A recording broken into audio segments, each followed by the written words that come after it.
একসময়ের প্রাণবন্ত জীববৈচিত্র্যে সমৃদ্ধ গাজীপুরের সাফারি পার্ক আজ যেন নিঃসঙ্গ এক স্মৃতিচিহ্ন।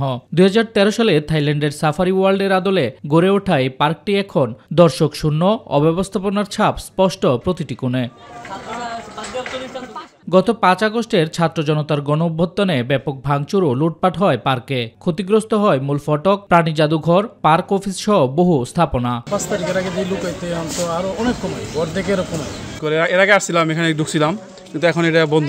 পরে 3 মাস 9 দিন পর দর্শনার্থীদের জন্য খুলে দেওয়া হয় গাজীপুর সাফারি পার্ক। তবে রক্ষণাবেক্ষণ ও অব্যবস্থাপনার অভাবে বিভিন্ন প্রাণীসহ নষ্ট হচ্ছে বহু স্থাপনা। এতে দিন দিন কমছে দর্শনার্থী। বাইরে থেকে যদি এই সাফারি পার্কের উপরে এক্সপার্ট যারা আছে তাদেরকে নিয়ে এসে আমাদের এই যে পশু পাখির স্বাস্থ্য কিভাবে ভালো রাখা যায় বা আরও সুন্দরভাবে এগুলিকে বনায়ন তৈরি করা যায় তাদের জন্য, এটা যদি করা যেতে পারে আমার মনে হয় এটা আরও সুন্দর হবে। কুমিরের ওখানে দেখলাম নাই।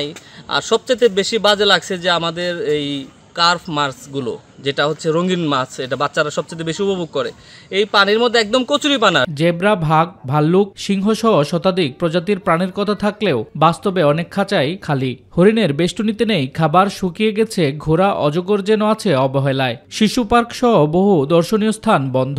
সবকিছু শিশু পার্ক যেটা সবাই অকেজু ঘুরছি, কিন্তু শিশু পার্কের এখনো যেতে পারছি না। তবে শুনছি শিশু পার্ক বদ্ধ ছিলাম, যেমন অনেক কিছু ছিল, কিন্তু এখন তো সবই অকেজো।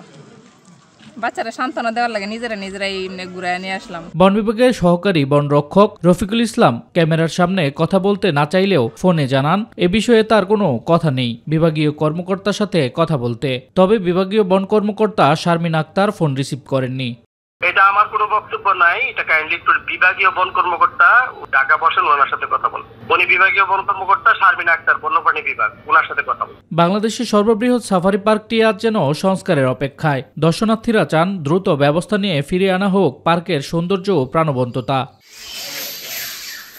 শামস তাবরিজ উচ্ছ্বাস, মাই টিভি নিউজ ডেস্ক।